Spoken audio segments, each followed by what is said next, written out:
Hello, Tim from Fairplay now on the 4th of January 2023. Second video from me today. And one thing before I get going, this will make you laugh. Yesterday's video, I was going on about a sore bit I thought I had there. I did wonder if it was Lorraine's lipstick when she kissed me goodbye, but I kind of tried to rub it off and it wasn't going, so I thought, must be some sort of blood blister kind of thing or sore developing there. But it turns out that I just wasn't rubbing it hard enough. She'd put on some, I don't know, super duper strong stuff, and I really had to rub it loads with a bit of soapy water before it totally went. So in the end, it was just a bit of Lorraine's lipstick from where she had kissed me goodbye a little bit earlier there. But I never thought I'd be making one of these videos wearing lipstick, but there you go.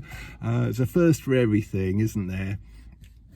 Now, getting a bit more serious, Reignite Freedom, there's a front woman on that. Lovely lady she is. I enjoy sort of seeing her stuff when she's speaking.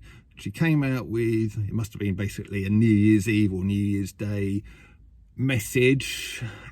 She tends to sit in her car like I do here. I'm not sure what her name is, but she seems to be one of the leading people in this Reignite Freedom movement, which I think is an Australian-based but worldwide organisation. But what she was saying is, it's very easy to fall into the trap of thinking, what's the point of all of these shopping trips that we go on, all of these other little bits and pieces we do, whether it's videos, whether it's kind of doing posts, whether it's petitioning your local politicians or whatever it is. What's the point? Because nothing seems to happen. Progress seems to be very slow or non-existent, or it might seem like it's one step forward and then the next day it's two steps back again. What's the point? But she made the very, very interesting observation of, just imagine how much worse things would have been if we had done absolutely nothing, if no one had made any videos like this, if no one had ever gone on any of the shopping trips or anything else. Just imagine where we would be. We'd be in an infinitely worse situation, I think. I don't think we would have ever come out of lockdown, quite honestly. I saw one of my old videos that I made on the 21st of June of 2021. That, if you remember, that was the day that the third UK lockdown should have ended, but because of whatever new variant it was, Johnson, etc., decided to extend it for another month. I think it finally ended on the 19th of July. But in between those two dates, I think it was late June anyway of 21, there was the most massive shopping trip, as I've got to call these things because of algorithms on this platform. It was the biggest one, and I think it was the biggest event like that London had ever seen. Not that the BBC or any of the other mainstream numpties even reported on it. Just shows how corrupt they are, doesn't it? But I can tell you there must have been 1 million people on the streets that day, and that was because of that betrayal that happened on the 21st of June. And I think had that huge shopping trip not happened, if the numbers had just been tiny, just a couple of thousand people, I think we would have not seen the 19th of January. They'd have just or that would have come and gone. They'd have made another excuse. Oh, sorry, we've got to extend the lockdown for another month. Oh, then another month. Oh, now, look, we've got winter coming up now. Yeah, we better just stay in lockdown until, well, forever. So that, to me, just shows the power of being ungovernable. I think that's what we need to be. We need to be ungovernable. Does that mean we should be total arses and just, go crazy and anarchic? No, we're reasonable people, aren't we? But we recognise if a proposal comes through from government, local government, and it's something that's necessary, it's something that's reasonable, yeah, we'll be on board. There might be some slight dissent, maybe a couple of modifications will be needed, but generally we'll be on board. But if you're going to take the P, the proverbial, no, we're not going to have it. And we are going to stand up. And before all of this nonsense started, I was not a protest type of guy at all. I'd never been on one before 2021. And it's only when I saw the government was starting to take the proverbial big time that I thought, hang on a minute, if we're ever going to get our democracy back, if we ever had it in the first place, you could argue that, but if we're ever going to get it back, we're ever going to get any semblance of freedom back, we've got to get out on the street, and we have got to make our voices heard. I'll just put that shade down. The sun's come out now, so it's playing havoc with my face here.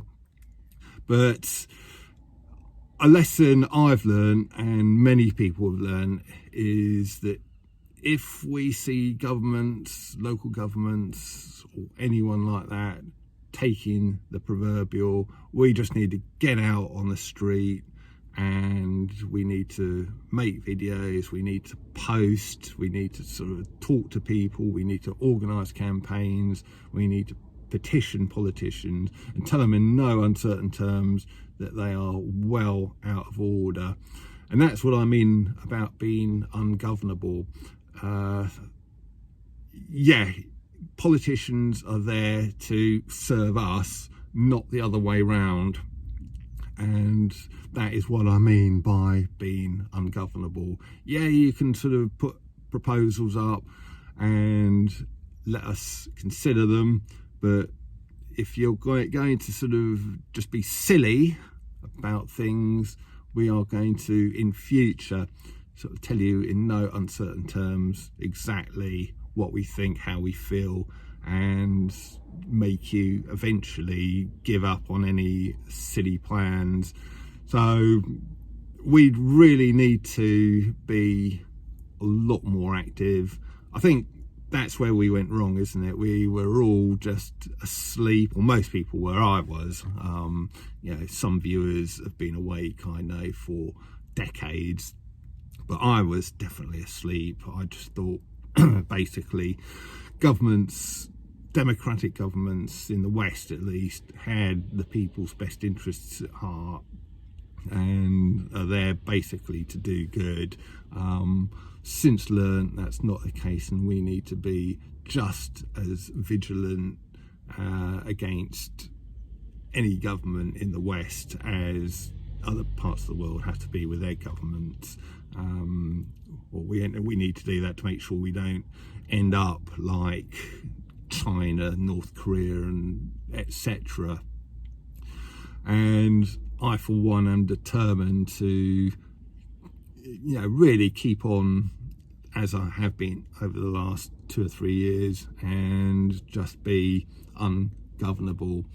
And with that said, there are some actions happening as far as Oxford's concerned, and their ridiculous 15-minute city thing that they are proposing, which, if that is allowed to go through, that is just going to extend everywhere in short order and become very draconian.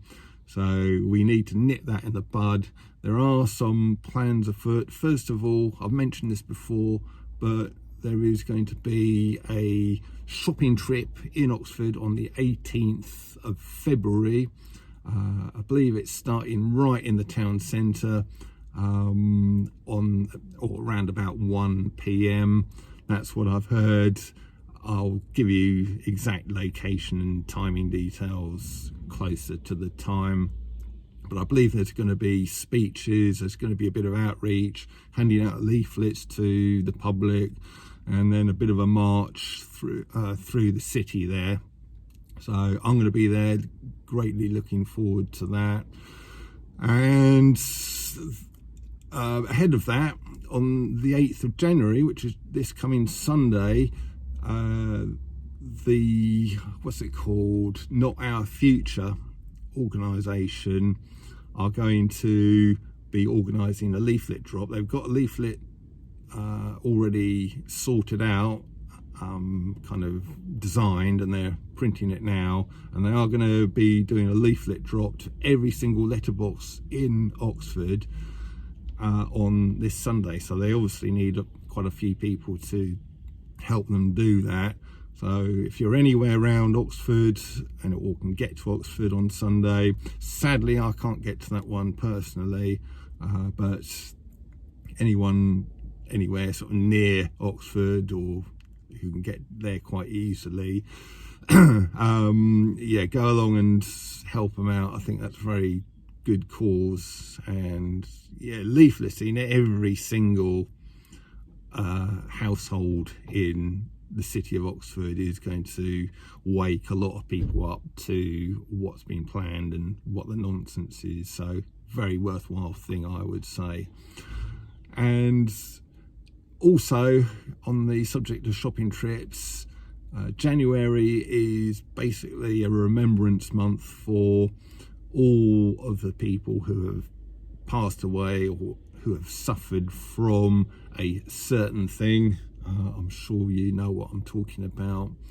And there are going to be shopping trips all over the UK. Some of them starting this Saturday, actually. I'll give more details in the next day or so.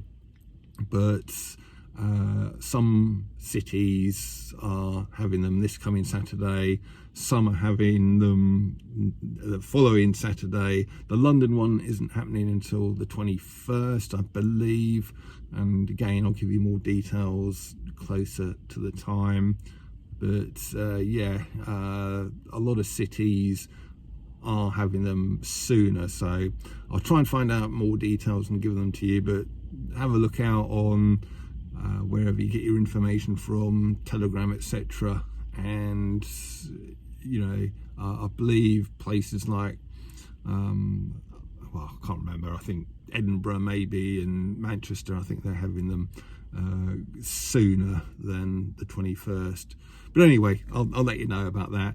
But the upshot of what I'm saying is, yeah, we need to not be as complacent as we perhaps were in the past.